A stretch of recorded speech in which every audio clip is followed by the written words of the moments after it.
Assalamualaikum warahmatullahi wabarakatuh. Bertemu lagi bersama saya Bu Fatih. Kali ini kita akan belajar tentang unsur-unsur luas permukaan dan volume balok. Melanjutkan materi kemarin tentang kubus ya. Sekarang ke materi berikutnya yaitu balok. Nah, untuk melihat unsur-unsur atau bagian-bagian balok, silakan nanti kalian perhatikan bagian-bagian balok. Kita mulai dari titik sudut ya. Untuk pengertiannya bisa kalian lihat pada materi kubus ya, apa itu titik sudut, rusuk, bidang sisi, dan sampai dengan bidang diagonal ya. Oke. Titik sudut pada balok ya, sama dengan seperti pada kubus, yaitu mempunyai 8 titik sudut ya. Siapa saja titik sudutnya, yaitu A ya. Kalian bisa melihat yang di sebelah kanan itu titik sudut A, kemudian B, C, D, E ya, E, F, G, dan H. Nah, kemudian kita lanjut ke rusuk. Nah, pada balok ya, mempunyai 12 rusuk, di mana 4 rusuk sebagai panjang, 4 rusuk sebagai lebar, dan 4 rusuk sebagai tinggi. Nah, rusuk-rusuk tersebut yang sebagai panjang kalian perhatikan di sebelah kanan ya. Nah, ini yang lebar dulu ya, AB, kemudian CD, EF, nah, kemudian G,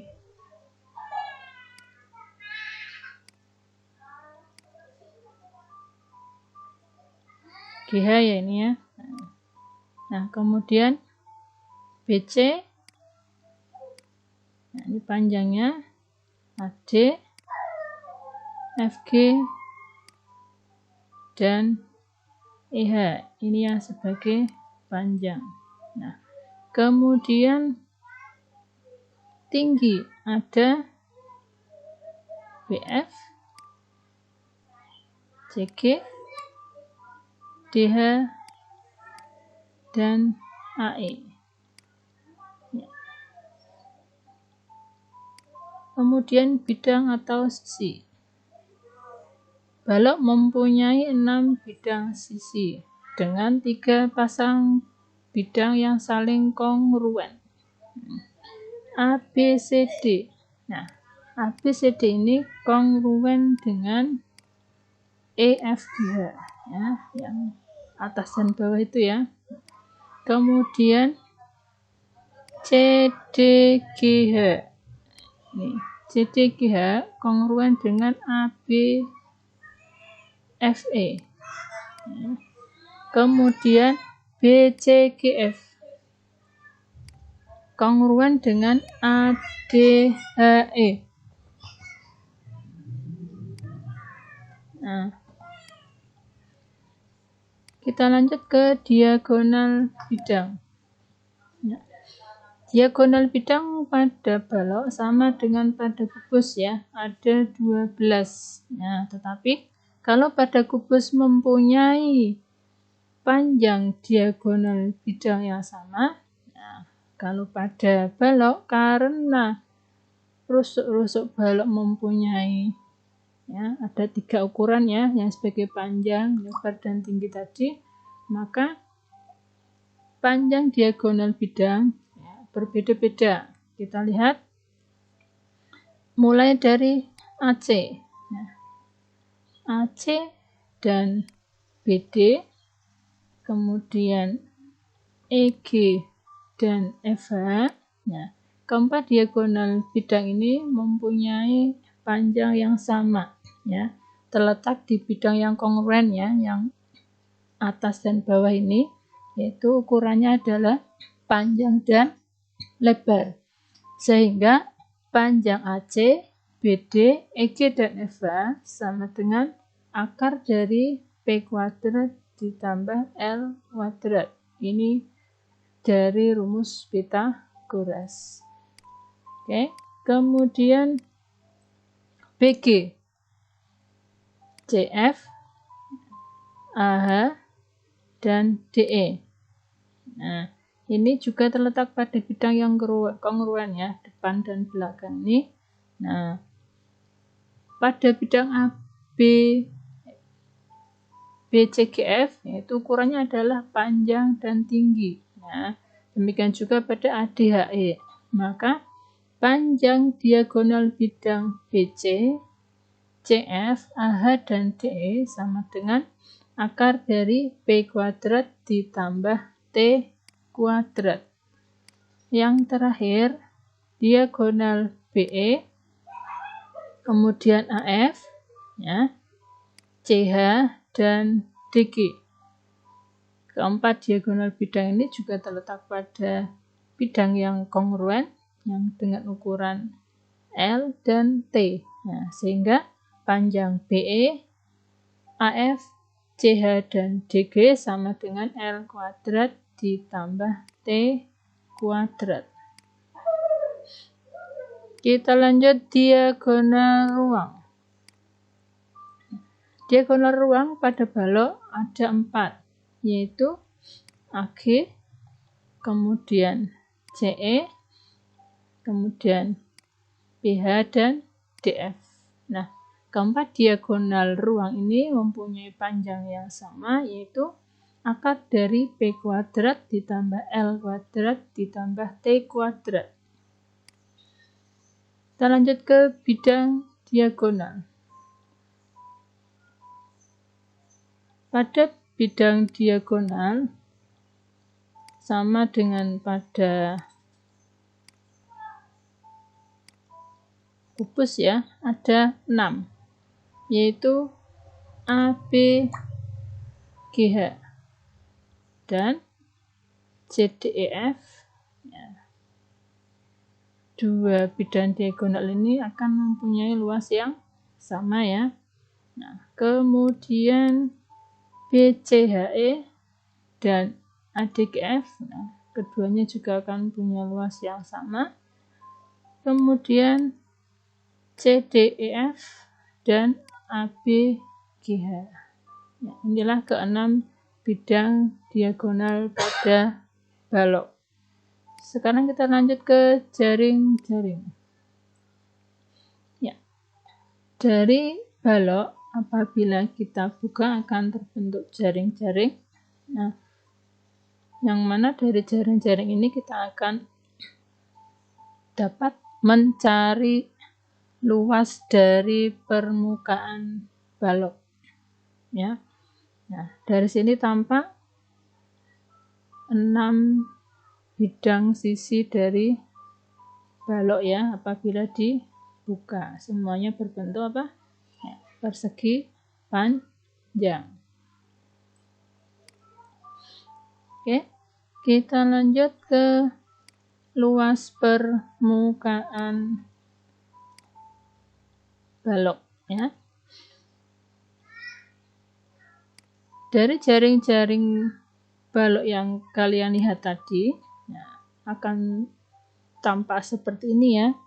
Sehingga luas dari permukaan balok, nah, tadi pada balok ada 3 pasang bidang yang kongruen. Ya, sini saya gambarkan dengan warna yang berbeda. Yang biru ini berarti luasnya sama, kemudian ini yang merah dan yang kuning. Ya, maka luas permukaan balok saya singkat LPB ya. Itu kalian jumlahkan. Ya, luas 1 ada 2 buah ya. Yang biru ini, kemudian luas 2 yang kuning, dan yang luas 3 yang merah. Nah, sehingga 2 kali luas 1 ditambah 2 kali luas 2 ditambah 2 kali luas 3. Nah, luas 1 yang biru ini ya, berbentuk persegi panjang dengan ukuran P dan L. Kemudian luas 2 juga berbentuk persegi panjang dengan ukuran P dan T. Sedangkan luas yang ketiga berbentuk persegi panjang juga dengan ukuran L dan T, sehingga luasnya adalah 2 kali panjang kali lebar ditambah 2 kali panjang kali tinggi ditambah 2 kali lebar kali tinggi. Nah, kemudian menjadi 2 kali panjang kali lebar ditambah panjang kali tinggi ditambah lebar kali tinggi. Inilah rumus dari luas permukaan balok. Kita lanjut ke volume balok. Sama seperti pada kubus ya. Di sini tampak ada 3 buah balok. Balok yang pertama ada 8 kubus satuan ya, 8 satuan kubik kubus ya. Nah, ternyata di sini ukuran panjangnya ada 4, ukuran lebarnya 1 dan ukuran tingginya 2. Nah, jika kalian kalikan 4 kali 1 kali 2, ternyata hasilnya sama dengan banyaknya kubus satuan, yaitu 8. Demikian juga pada balok yang kedua ya. 4, panjangnya 4, lebarnya 2, tingginya 1. Juga ada 8 kubus satuan. Nah, kemudian yang balok ketiga ini panjangnya 4, lebarnya 2, tingginya 2. Nah, ternyata di sini ada 16 kubus satuan. Nah, bisa diurai menjadi 4 kali 2 kali 2. Nah, dari sini maka bisa disimpulkan bahwa jika 4-nya ini ya, ini sebagai panjang, lebar, dan tinggi untuk ukuran rusuknya, maka volume balok adalah panjang kali lebar kali tinggi. Oke, sekarang kita lihat beberapa contoh soal berikut. Ya, ada sebuah balok A, B, C, D, E, F, G, H. Dari gambar ini, kita diminta untuk menghitung luas permukaan dan volume balok. Nah, di mana panjangnya adalah 15, kemudian lebarnya adalah 6, dan tingginya adalah 8. Tinggal kita masukkan ke rumusnya. Rumus balok adalah rumus luas permukaan balok 2 dikalikan PL tambah PT tambah LT ya. PL berarti panjang kali lebar, panjang kali tinggi, lebar kali tinggi. Tinggal kita substitusi angkanya. P-nya 15, L-nya 6, kemudian P-nya 15, T-nya 8, L-nya 6, T-nya 8 ya. Kemudian kita hitung perkaliannya. Nah, setelah perkaliannya dihitung, kemudian penjumlahannya, nah baru dikalikan 2 ya. Kita hitung mulai dari seperti urutan operasi hitung campuran ya. Nah, sehingga luas permukaan baloknya adalah 516 cm persegi. Sedangkan volumenya adalah panjang kali lebar kali tinggi. Kita substitusi yang diketahui 15 kali 6 kali 8, 720. Jadi volume balok tersebut adalah 720 cm kubik. Dalam contoh berikutnya, perbandingan panjang, lebar, dan tinggi balok adalah 4:3:2. Nah, jika luas alas balok itu adalah 300 cm persegi, hitunglah luas permukaan balok tersebut. Oke, ini diketahui perbandingannya ya, panjang, lebar, dan tingginya. Nah, oke, kita misalkan P banding L banding T sama dengan 4N banding 3N banding 2N. Nah, kemudian diketahui luas alasnya 300 cm persegi. Alas balok merupakan persegi panjang ya, sehingga panjang kali lebarnya adalah 4N kali 3N ya. Kita substitusi 4N kali 3N sama dengan 300. Nah, sehingga 12N kuadrat sama dengan 300.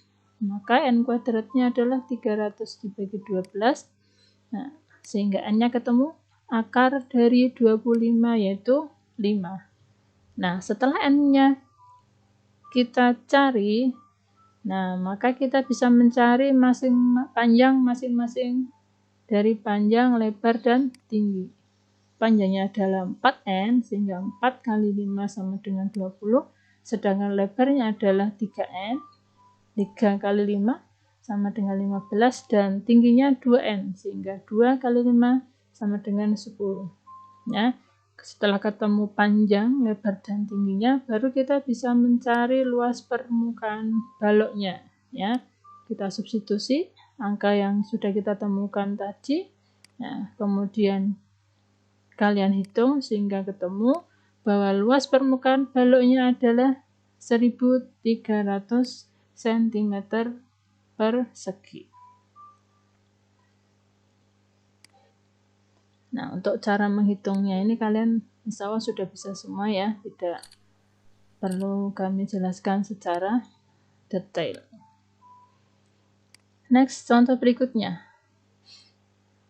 Volume ini ya, sebuah bak mandi berbentuk balok mempunyai ukuran panjang 60 cm, lebar 45 cm, dan tinggi 50 cm. Nah, bak tersebut akan diisi air yang berasal dari keran dengan debit 25 cm3 per detik. Nah, maka diminta menghitung lama waktu untuk mengisi bak sampai penuh. Oke, ini berarti terkait dengan volume. Nah, kita cari dahulu. Identifikasi dulu ya, panjangnya 60, lebarnya 45, tingginya 50. Yang ditanyakan waktu dengan debit 25 cm3. Nah, maka waktu untuk mengisi bak sampai penuh berapa lama gitu ya. Nah, maka kita cari dulu adalah volume. Nah, berapa volumenya? 60 kali 45 kali 50, yaitu 135.000 cm3. Nah, karena debitnya adalah 25 cm3, nah maka waktu untuk mengisi bak ini per detik ya adalah 135.000 dibagi 25. Nah, ketemu 5.400 detik. Nah, maka kita bisa jadikan ke jam. Berarti berapa? Nah, 3.600 ya. 5.400 dibagi 3.600 sama dengan 1,5 jam. Ya, jadi lama waktu untuk mengisi bak sampai penuh adalah 1,5 jam. Nih, kita lanjut contoh berikutnya tentang kerangka. Nah, tadi sudah luas, volume, sekarang kerangka ya. Dari sebatang kawat dapat dibuat 6 buah kerangka balok dengan ukuran 20 cm panjangnya, lebarnya 15 dan tingginya 10. Nah, ternyata dengan kawat yang sama akan dibuat kerangka kubus. Nah, berapa banyak kubus yang dapat dibuat jika panjang rusuknya 18 cm? Oke, kita cari dulu apa ini berarti ya. Ya, kalau panjangnya balok 20, lebarnya 15, tingginya 10. Nah, dan banyak kerangka baloknya adalah 6, maka kita bisa mencari panjang kawatnya ya. Nah, di sini ukuran kubusnya adalah 18 cm. Saya tulis dulu yang diketahui di sini. Oke, kita cari panjang rusuk baloknya dulu. Nah, ada setiap rusuk balok itu ada 4 ukuran ya, dan ada 3 ukuran dengan masing-masing ada 4 jumlahnya, sehingga panjang rusuk balok adalah 4 dikali panjang tambah lebar tambah tinggi. Nah, kan ukuran P-nya ada 4 rusuk ya, L-nya juga ada 4 rusuk, T-nya juga ada 4 rusuk. Oke, kita substitusi tadi ukurannya, P-nya 20, L-nya 15, T-nya 10, sehingga ketemu sebuah balok membutuhkan 180 cm. Nah, karena ada 6 buah kerangka balok, maka panjang kawat seluruhnya adalah 180 kali 6, 1080 cm. Nah, ini panjang kawatnya. Nah, ini yang akan dibuat menjadi kerangka kubus. Nah, Sekarang kalau rusuk kubus itu panjangnya adalah 18, sedangkan jumlah rusuk kubus ada 12, maka panjang rusuk kubus adalah 12 kali 8, 216 cm. Ini untuk sebuah kubus. Jika tersedia kawat 1080 cm, maka banyaknya kubus adalah dibagi ya. Nah, ternyata ketemu 5. Jadi banyak kerangka kubus yang dapat dibuat adalah 5 buah kerangka. Oke, demikian materi balok yang kita pelajari hari ini. Semoga bisa kalian pahami dan ada manfaatnya. Kita akhiri dengan membaca hamdalah dan alhamdulillahirabbil alamin. Wassalamualaikum warahmatullahi wabarakatuh.